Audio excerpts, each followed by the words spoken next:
Hi everyone.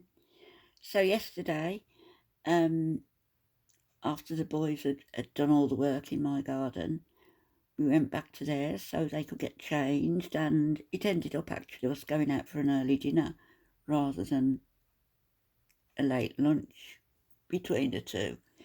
Anyway, so then I went back to theirs for a bit and then got back here. Well, about 9:30 last night. So it was a full day. It was a nice day yesterday. Sun was shining. Anyway, back in the saddle, and it's what time? 1 o'clock now. This is something I've wanted to share, and my mentioning yesterday about wanting to go and see the meadow, Angels Meadow in Manchester yesterday, where 40,000 paupers, mainly babies and children, were buried under the parkland there. Just a nice little park now outside of Manchester. What am I saying outside of Manchester? It's inside of Manchester, and they've built apartments all around it, advertising them as overlooking a peaceful parkland setting, underneath which 40,000 people are buried. They haven't added that last bit. Why would they if they don't need to? Anyway, this harks again on the theme of 19th century London, Victorian era London. You might recognise this face. His name is Jack London, and he was a writer from the US who decided he wanted to go and live among the people, the poor people of London, in order to discover what daily life was like for them. You'll see the difficulties he had actually getting there, and what sort of a squalor he only had to endure for a day or two, but that people lived their whole lives in. He's a great writer, written some great works.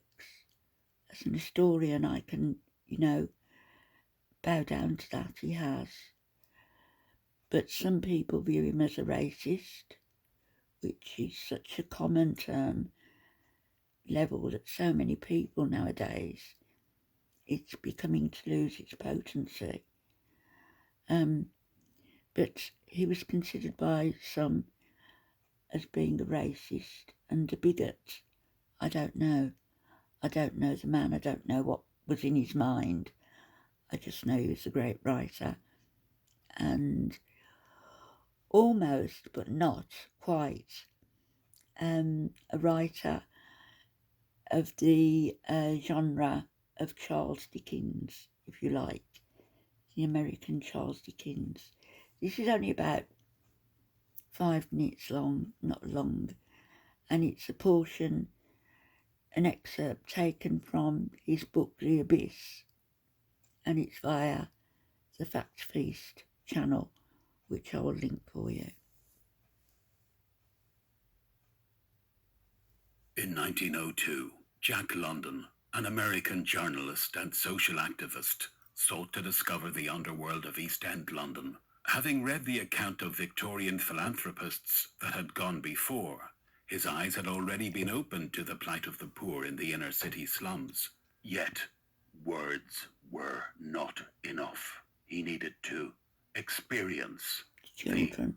the abyss, the depths of poverty which people were suffering in the metropolis as the city transitioned from the 19th to the 20th century. Dismayed by political mismanagement that watched over masses of unemployed and starving people, London was determined to document the struggles of everyday people and their fight for food and shelter. This London, the first-hand writer, account that was is. published as The People of the Abyss. In this video, We witness his descent into the unknown. At least this is what it was to his friends, who considered the East End to be mysterious and dangerous. They knew little else, wanted to visit even less, and certainly couldn't perceive of any reason that an American would want to visit this land of misery for himself. You will hear about his struggle to get there and his effort to report an honest account of the life of London's poor by disguising himself in tattered old working-class clothes.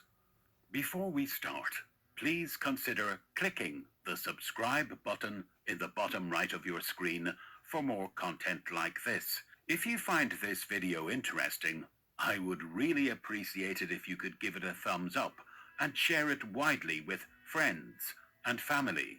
These two things really do show your The support link will be and in my help the channel description. grow so I can bring you more. Thank you.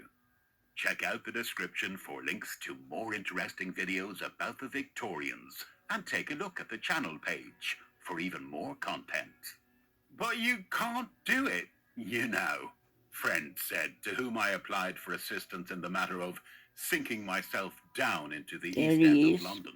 You'd better see the police for a guide, they added, on second thought painfully endeavouring to adjust themselves to the psychological processes of a madman who had come to them with better credentials than brains.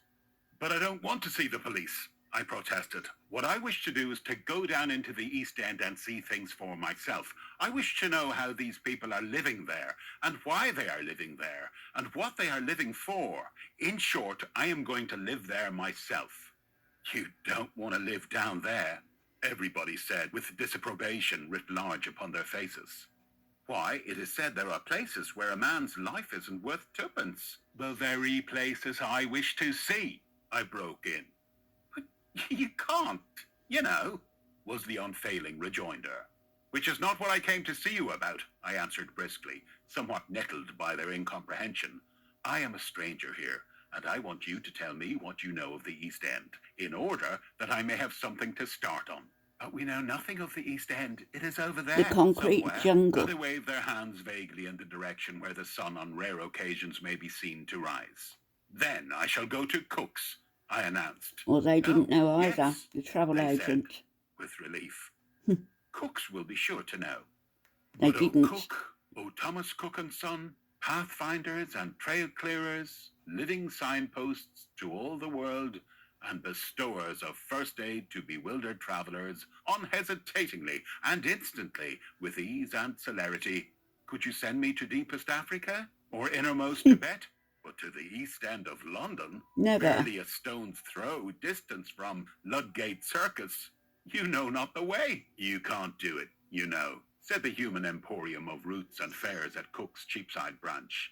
It is so unusual. Right, I'm Consult the getting it police, forward he here. concluded authoritatively. The streets were filled with a new and different kind of people, short of stature and of wretched or beer-sodden appearance. From West End to We East rolled End. along through miles of bricks and squalor, and from each cross street and alley flashed long vistas of bricks and misery. Here and there lurched a drunken man or woman, and the air was obscene with sounds of jangling and squabbling. At a market, tottery old men and women were searching in the garbage thrown in the mud for rotten potatoes, beans, and vegetables, while little children clustered like flies around a festering mass of fruit, thrusting their arms to the shoulders into the liquid corruption, and drawing forth morsels but partially decayed, which they devoured on the spot. Not a hansom did I meet with in all my drive, while mine was like an apparition from another and better world, the way the children ran after it and alongside, and as far as I could see were the solid walls of brick, the slimy pavements, The old and the lampposts. screaming streets. And for the first time in my life the fear of the crowd smote me. It was like the fear of the sea, and the miserable multitudes, street upon street, seemed so many waves of a vast and malodorous sea, lapping about me and threatening to well up and over me. Stepney, sir! Stepney Station! The cabby called down. I looked about. It was really a railroad station, and he had driven desperately to it as the one familiar spot he had ever heard of in all that wilderness. Well, I said. He spluttered unintelligibly, shook his head, and looked very miserable. I'm a stranger here, he managed to articulate. He didn't And want if to you go don't into the want West Stepney East Station, End. I'm blessed if I know what you do want. I'll tell you what I want, I said. You drive me along and keep your eye out for a shop where old clothes are sold. Now, when you see such a shop, drive right on till you turn the corner. Then stop and let me out. I could see that he was growing dubious of his fare, but not long afterwards he pulled up to the curb and informed me that... So Jack London wants to buy old clothes that have been pawned or whatever, so that he can dress in them and pass as a working class labourer. I'm just surprised he didn't have the foresight to do this before, really. Where is he going to change? I guess we'll see. An old clothes shop was to be found a bit of the way back. Won't you pay me? He pleaded. There's 7 and 6 owing me. Yes, 7 I and laughed. 6. And it would be the last I'd see of you. Lord love me, but it'll be the last I see of you if you don't pay me, he retorted. But a crowd of ragged onlookers had already gathered around the cab, and I laughed again and walked back to the old clothes shop. Here, the chief difficulty 7 was in and making 6, the about shopman 40 understand that I really and truly wanted 40 old pence clothes. in today's After terms. fruitless attempts to press upon me new and impossible coats and trousers, he began to bring to light heaps of old ones, looking mysterious the while and hinting darkly. This he did with the palpable intention of letting me know that he had piped my lay in order to bulldoze me through fear of exposure into paying heavily for my purchases. You knew A what he was man up in to. trouble, or a high-class criminal from across the water, was what he took my measure for. In either case, a person anxious to avoid the police. But I disputed with him over the outrageous difference between prices and values, till I quite disabused him of the notion, and he settled down to drive a hard bargain with a hard customer. In the end, I selected a pair of stout, though well-worn trousers, a frayed jacket with one remaining button, a pair of brogans, which had plainly seen service where coal was shoveled, a thin leather belt, and a very dirty cloth cap. My underclothing and socks, however, were new and warm, but of the sort that any American waif, down on his luck, could acquire in the ordinary course of events. I must say you're a sharp 'un, he said with counterfeit admiration as I handed over the 10 shillings finally agreed upon for the outfit. Blimey, if you ain't been up and down Petticoat Lane afore now. Petticoat Lane. 5 bob to any man. And a docker would give you 2 and 6 for the shoes. To say nothing of the coat and cap and new Stoker singlet and other things. How much will you give me for them? I demanded suddenly. I paid you 10 bob for the lot. No, for 8. Come on, it's a go. But he grinned and shook his head. And though I had made a good bargain, I was unpleasantly aware that he had made a better one. I found the cabbie and the policeman with their heads together, but the latter, after looking me over sharply, and particularly scrutinizing the bundle under my arm, turned away and left the cabbie to wax mutinous by himself. And not a step would he budge till I paid him the 7 shillings and 6pence owing him, whereupon he was willing to drive me to the ends of the earth, apologizing profusely for his insistence, and explaining that one ran across strange customers in London town. But he drove me only to Highbury Vale, in North London, where my luggage was waiting for me. Here, next day, I took off my shoes, not without regret for their lightness and comfort, and my soft, grey travelling suit, and, in fact, all my clothing, and proceeded to array myself in the clothes of the other and unimaginable men, who must have been indeed unfortunate to have had to part with such rags for the pitiable sums obtainable from a dealer. Inside my Stoker singlet, in the armpit, I sewed a gold sovereign, an emergency sum certainly of modest proportions. And inside my Stoker singlet, I put Queen myself. Victoria on then there, I look. sat down and moralized upon the fair years and fat, which had made my skin soft and brought the nerves close to the surface, for the singlet was rough and raspy as a hair shirt, and I am confident that the most rigorous of ascetics suffer no more than I did in the ensuing 24 hours. The remainder of my costume was fairly easy to put on, though the brogans or brogues were quite a problem, as stiff and hard as if made of wood, It was only after a prolonged pounding of the uppers with my fists that I was able to get my feet into them at all. Then, with a few shillings, a knife, a handkerchief, and some brown papers and flake tobacco stowed away in my pockets, I thumped down the stairs and said goodbye to my foreboding friends. My fists that I was able to get my feet into them at all. Then, with a few shillings, a knife, a handkerchief, and some brown papers and flake tobacco stowed away in my pockets, I thumped down the stairs and said goodbye to my foreboding friends. As I passed out the door, the help, a comely middle-aged woman, could not conquer a grin that twisted her lips and separated them till the throat, out of involuntary sympathy, made the uncouth animal noises we wont to designate as laughter. No sooner was I out on the streets than I was impressed by the difference in status affected by my clothes. All servility vanished from the demeanour of the common people with whom I came in contact. New clothes make us a man. Presto! In the twinkling of an eye, so to say, Or a I had make-us-in. become one of them. My frayed and out-at-elbows jacket was the badge and advertisement of my class, which was their class. It made me of like kind, and in place of the fawning and too respectful attention I had hitherto received, I now shared with them a comradeship. The man in corduroy and dirty neckerchief no longer addressed me as Sir or Governor. It was mate now, and a fine and hearty word with a tingle to it, and a warmth and gladness Here you which the go, other mate. term does not possess. Governor. It smacks of mastery and power and high authority, the tribute of the man who is under to the man on top, delivered in the hope that he will let up a bit and ease his weight, which is another way of saying that it is an appeal for alms. This brings me to a delight I experienced in my rags and tatters, which is denied the average American abroad. The European traveller from the States, who is not a Croesus, speedily finds himself reduced to a chronic state of self-conscious sordidness by the hordes of cringing robbers, who clutter his steps from dawn till dark, and deplete his pocketbook in a way that puts compound interest to the blush.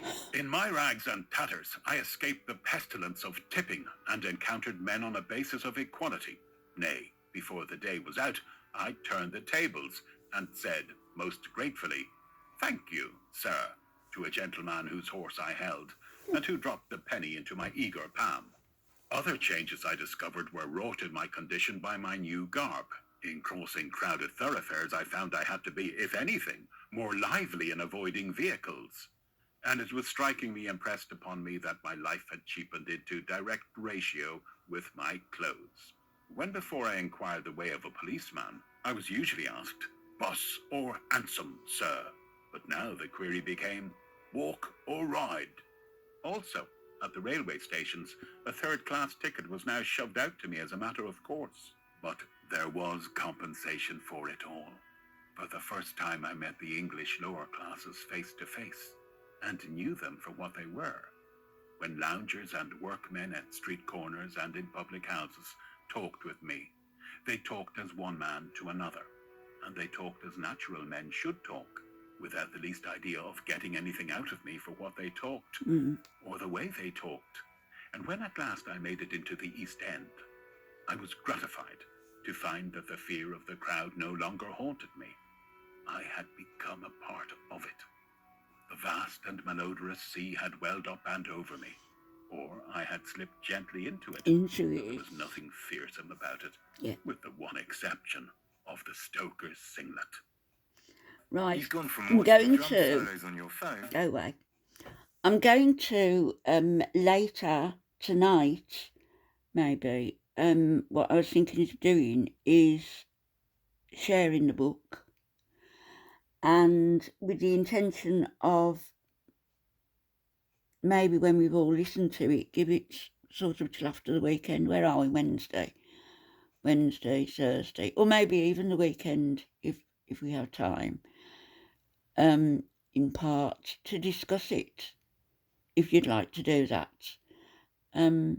I think it might be an interesting thing to do, and we'll all be reading then at our own pace and decide how far we can go into the book, into the chapters, before we start commenting on them. What do you think? So I'll leave that up to you. I probably will. Not sure how long it runs for. It runs for a long time, but as I say, you can listen to say an hour of it. You know, even listen as you're dozing off to sleep, maybe. So much will be retained in your subconscious then. And then maybe listen to a little bit more tomorrow, a bit more on Friday or Saturday, and then maybe discuss the first chapter on Sunday night or Monday. What do you think? I'll be back later.